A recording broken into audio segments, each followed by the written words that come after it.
नमस्कार, श्री स्वामी समर्थ। आजच्या व्हिडिओमध्ये आपण चातुर्मासात स्वस्तिक व्रत कसं करायचं याबद्दल माहिती घेणार आहोत। भगवान विष्णूंच्या पूजनार्थ स्वस्तिक व्रत केलं जातं। स्वस्तिकच्या 4 भुजा म्हणजेच भगवान महाविष्णूचे 4 हात। विश्वातील अनेक देशात प्राचीन काळापासून स्वस्तिकाचे महत्त्व प्रस्थापित झाले आहे। चातुर्मासात स्वस्तिक व्रत केलं जातं। या व्रताचे विशेष महत्त्व आहे। स्वस्तिक व्रत कसे करावे? स्वस्तिक हे शांती, समृद्धी व मांगल्य यांचे प्रतीक आहे, म्हणून अनेक सौभाग्यवती चातुर्मासात स्वस्तिक व्रत करतात। या व्रतात रोज स्वस्तिक काढून त्याची पूजा करायची असते। चातुर्मासात मंदिरात भगवंताजवळ स्वस्तिक व अष्टदलाची रांगोळी काढणाऱ्या स्त्रीला वैधव्याचे भय राहत नाही, असे पद्मपुराणात म्हटले आहे।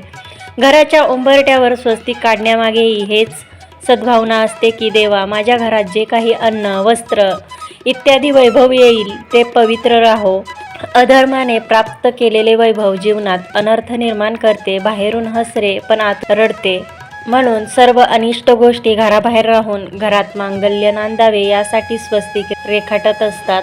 स्वस्तिक शब्दाचा अर्थ सु अधिक अस्ति म्हणजेच चांगले, कल्याणमय, मंगल आणि अस म्हणजेच सत्ता, अस्तित्व। स्वस्ती म्हणजे कल्याणाची सत्ता, मांगल्याचे अस्तित्व आणि त्यांचे प्रतीक म्हणजे स्वस्तिक। विष्णुपूजेत स्वस्तिकाचे महत्त्व एवढे का आहे? तर स्वस्तिक चिन्हाचा अर्थ समजावून सांगताना स्वस्तिकाच्या 4 भुजा म्हणजेच भगवान विष्णूंचे 4 हात। भगवान विष्णू आपल्या 4 हातांनी 4 दिशांचे पालन करत असतात। भगवंताचे 4ही हात मला सहाय्य करणारे आहेत, तशा 4 दिशा मला माझ्या कार्यक्षेत्राची कक्षा सांगतात।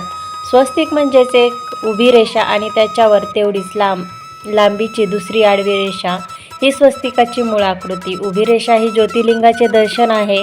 ज्योतिर्लिंग हे विश्वाच्या उत्पत्तीचे मूळ कारण आहे, तर आडवी रेषा ही विश्वाचा विस्तार दाखवते। ईश्वरानेच हे विश्व निर्माण केले आणि देवांनी स्वतःची शक्ती खर्च करून त्याचा विस्तार केला, असा स्वस्तिकाचा भावार्थ आहे। स्वस्तिक हे भारतीय संस्कृतीचे अजोड प्रतीक आहे। कोणत्याही मंगल कार्याच्या आरंभी एक मंत्र म्हटला जातो, स्वस्ती न इंद्रो वृद्धस्रवा, स्वस्ती न पूषा विश्ववेदा, स्वस्ती न स्तारश्यो अरिष्टनेमी, स्वस्ती न बृहस्पती धातू। याचा अर्थ असा की महान कीर्तिवान इंद्र आमचे कल्याण करो, विश्वाचा ज्ञान स्वरूप पुषादेव आमचे कल्याण साधो, ज्याचे शस्त्र अटूट आहे असा भगवान गरुड आमचे मंगल करो, असा या श्लोकाचा अर्थ आहे। फक्त भारतातच नाही तर विश्वातील अनेक देशात प्राचीन काळापासून स्वस्तिकाचे महत्त्व प्रस्थापित झाले आहे। असे सुमंगल स्वस्तिक आपल्या दारात रेखाटून भगवान विष्णूंचे स्मरण करा। ओम नमो भगवते वासुदेवाय या मंत्राचा जप करा। चातुर्मासात स्वस्तिक व्रत करण्यासाठी आषाढी एकादशीपासून चातुर्मास सुरू झाल्यावर पहिल्या दिवसापासून ते कार्तिक पौर्णिमेपर्यंत रोज घराच्या आपल्या मुख्य दरवाजावर किंवा देवघरात स्वस्तिक काढायचं आहे। हे स्वस्तिक काढताना ते हळदी कुंकू वापरून काढावे। स्वस्तिकाच्या मध्यभागी टिळा लावावा आणि त्याची विधिवत पूजा करावी।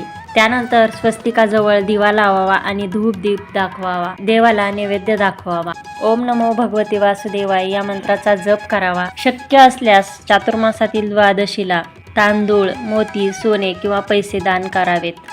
चातुर्मासात सुवासिनींना हळदी कुंकू, साडी किंवा अलंकार दान करावेत। तर स्वस्तिक या व्रताचे उद्यापन तुम्ही कार्तिक पौर्णिमेला या व्रताचे उद्यापन करायचं आहे। स्वस्तिक हे भगवान विष्णूंना अत्यंत प्रिय आहे।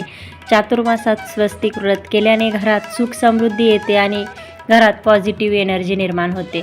चातुर्मासात स्वस्तिक व्रत केल्याने घरात सुख, शांती आणि समृद्धी नांदते असे मानले जाते। चातुर्मासात स्वस्तिक व्रत केल्याने सौभाग्य वाढते असे देखील मानले जाते। हे व्रत महिला आणि पुरुष दोघेही करू शकतात। चातुर्मासामध्ये स्वस्तिक व्रत सुरू करणार असाल तर तुम्ही आषाढी एकादशीपासून हे व्रत सुरू करायचे आहे।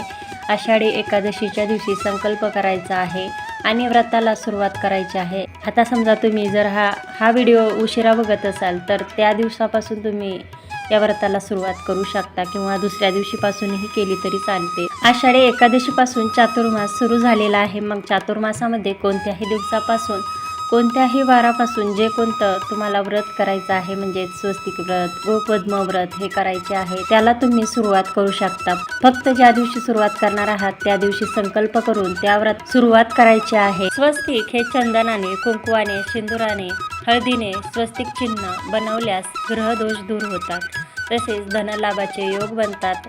घरामध्ये स्वस्तिकचे प्रतीक बनवल्याने माता लक्ष्मी सुद्धा प्रसन्न होते. स्वस्तिक व्रत हे तुम्ही तुळशी पुढे किंवा देवघरासमोर ही करू शकतात. त्यासाठी तुम्हाला एक पाट घ्यायचा आहे किंवा ताट घेतले तरी चालेल. ताटामध्ये आपल्याला सर्वप्रथम हळदीने स्वस्तिक काढायचं आहे आणि त्याच्या शेजारी त्यानंतर आपल्याला कुंकवाने स्वस्तिक काढायचं आहे.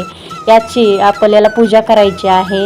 स्वस्तिक व्रत करत असताना अचानक जर तुम्हाला बाहेर गावी जावे लागले किंवा मासिक धर्म आला असेल, विटाळ पडला असेल, सुतक पडले असेल तर तेवढे दिवस स्किप करायचे आहे आणि त्यानंतर दुसऱ्या दिवशीपासून आपल्याला हे व्रत चालू ठेवायचं आहे. स्वस्तिक व्रताचे उद्यापन कसे करावे तर कार्तिक एकादशीच्या दुसऱ्या दिवशी म्हणजेच द्वादशीला याचं उद्यापन करायचं आहे.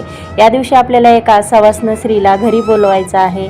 तिची खणा नारळाने ओटी भरायची आहे आणि हळदी कुंकवाचा करंडा तिला भेट म्हणून द्यायचा आहे. करंडा हा भेट देताना आपल्याला हळदी कुंकवाने भरून द्यायचा आहे, रिकामा द्यायचा नाही. तर अशा प्रकारे चातुर्मासामध्ये आपल्याला स्वस्तिक व्रत करायचं आहे.